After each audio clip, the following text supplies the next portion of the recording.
Area 99 in Warzone has had an Easter egg in it for 4 months that nobody had solved.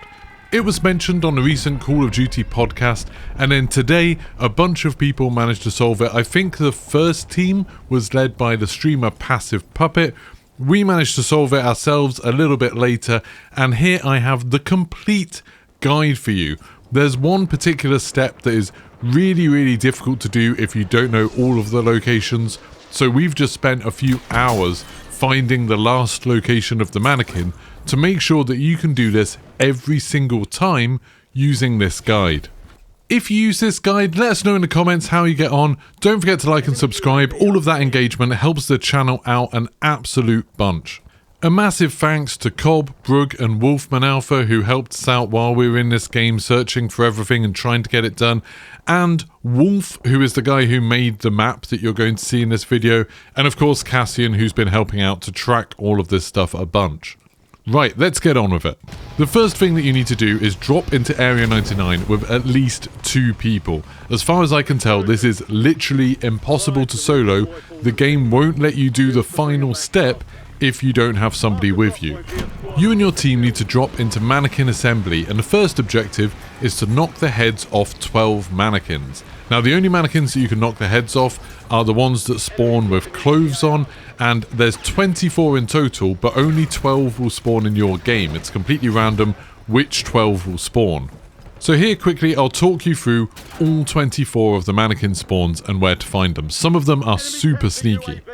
So number 1 is a little bit outside the building, just next to this truck, standing next to the cab.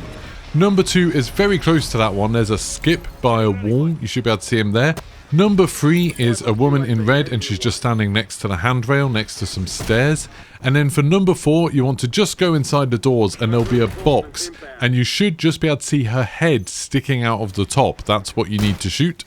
Just above this is number 5, and they'll be hanging from the top, hanging on one of the runners. There'll be number 5.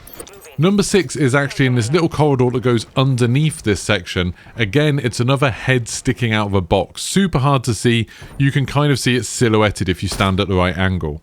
Heading back outside, number 7 is laying down on a conveyor belt. Again, it's one of the ones with the red dress. Then just behind that conveyor belt is number 8 that will just kind of be in the shadow of it.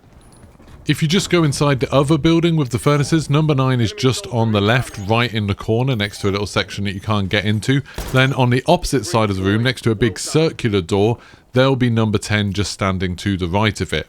Then if you go out of the room, so out of the window, you should be able to see number 11 just next to this forklift with some blue barrels next to them. Head back into the room, and then if you head on over to the bit that connects to the other building, you might be able to see number 12 just standing near these shelves. Head back outside into the courtyard between the 2 buildings, and you should be able to see number 13 just standing next to a couple of large boxes. Then instead of going into the box, head on up to the opening, and you should be able to see 14 standing just behind another box. Then if you go into the conveyor belt room, there's 2 very close to each other. So there's a kind of rack with a load of mannequins standing up at the bottom of it. Number 15 is actually on the top of this. It's one in a red dress, so it's quite easy to spot. But you can shoot her head just by climbing on stuff on the right. You should be able to see number 15 up there. Then amongst the mannequins standing up, number 16 is a man in a yellow shirt. He's standing just inside there. Moving through the room, if you're heading sort of towards the bit where the stamper is, on the right hand side you should be able to see number 17 will just be standing kind of next to these computer terminals. Number 18 is actually hanging from a robotic arm that's right up near the ceiling and quite difficult to see. Number 19 is just lying down on a conveyor belt, so that one's quite easy to see just before the big stamper. Number 20 is another one that's hanging down from the ceiling, so it's a woman in a red dress. That one's quite easy to see. Number 21 is very tricky. So right in the corner of this room, there's a big pile of mannequin parts, and then you'll just be able to see their heads sticking out a tiny bit. Go outside of this room, and then number 22 is actually in one of these kind of square chutes that are raised up off the ground. You need to climb into it, and then you should be able to see number 22. Number 23 is down by the side of the building near where there's some zip wires and some boxes and things like that. You should be able to see them just standing next to a pillar. And number 24, which is the one that took us hours to find, and Brug managed to find this one, is near where 22 was on those bits that stick out, on the one that's kind of closest to where all the trucks are on the side, there's just a mass of different mannequin parts. You should be able to see him. He's got like, it looks like he's got kind of a black shirt on, but it's one of the striped shirts, and you should be able to see his head sticking out. Shoot that head and that will get him done.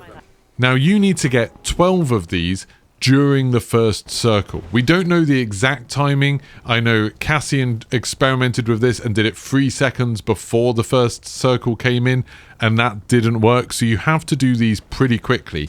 Obviously, the more of you doing it, the easier it is. We found it super useful to just shout out the number of it as you go. So, 1, 2, 3, 4, and try and keep a running total. Once you get the 12th one, you should be able to hear quite a distinctive noise, and that lets you know that you've done it correctly. If you shoot the 12th one and you don't hear that noise, that means you've taken too long, so unfortunately you're going to have to start again in a different game. You do have to shoot all 12 of these in one game. Now, once you've done that, you've shot all 12, you've heard that sound, now you need to get over to the reactor. So right in the middle of the reactor, where the sort of radioactive water is, you'll be able to see 2 bodies that will be highlighted on your screen. They're like scientist bodies. 2 people from your party need to interact with one of these bodies, so one person interacts with one body, one person interacts with the other one, and that will let you grab a keycard each. These keycards stick with you even if you die, which is super useful in this, so once you've picked up those keycards, you will not lose it for the rest of the game. If you've got a 3rd and 4th person here, it's a good idea for one person just to go hide somewhere to try and stay alive, so everyone else can just keep resurging, and then the 3rd person might want to go down to the bunker to start clearing it out.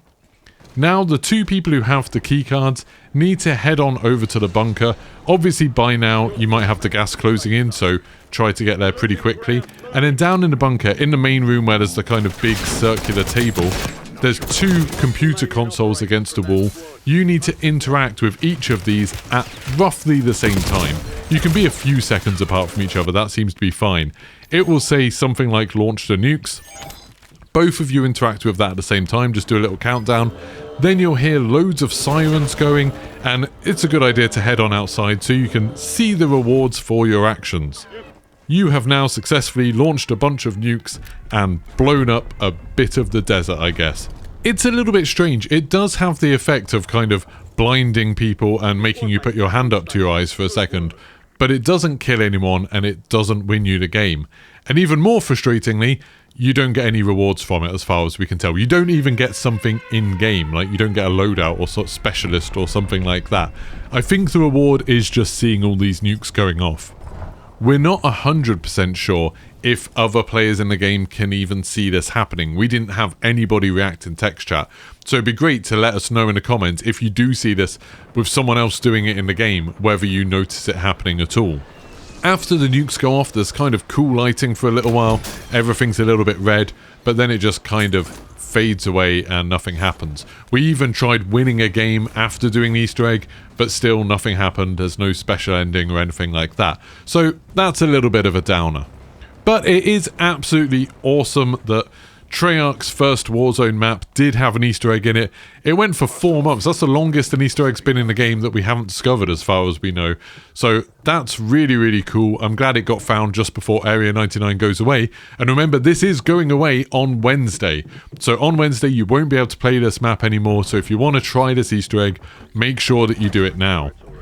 On Wednesday, I'll be streaming again and doing the Zombies main quest Easter egg challenge. Me and Dalek JD will be trying to go in to get worlds first. And then on Thursday, when Verdansk launches at 5 PM UK time, I'll be heading in there to find all of the new Easter eggs that I'm sure will be coming with that map. And of course, GG to Passive Puppet for managing to get there first with this one. That's absolutely awesome. A lot of people from that team came into our streams and were cheering us on and stuff, which is really, really cool to see. Really nice to see that kind of positivity within the Warzone community. As I said at the beginning, if you enjoyed this, don't forget to like and subscribe. Let us know in the comments how you got on, whether you managed to do it. Tell us your stories of getting on with it. And I'll see you for the next one. Goodbye.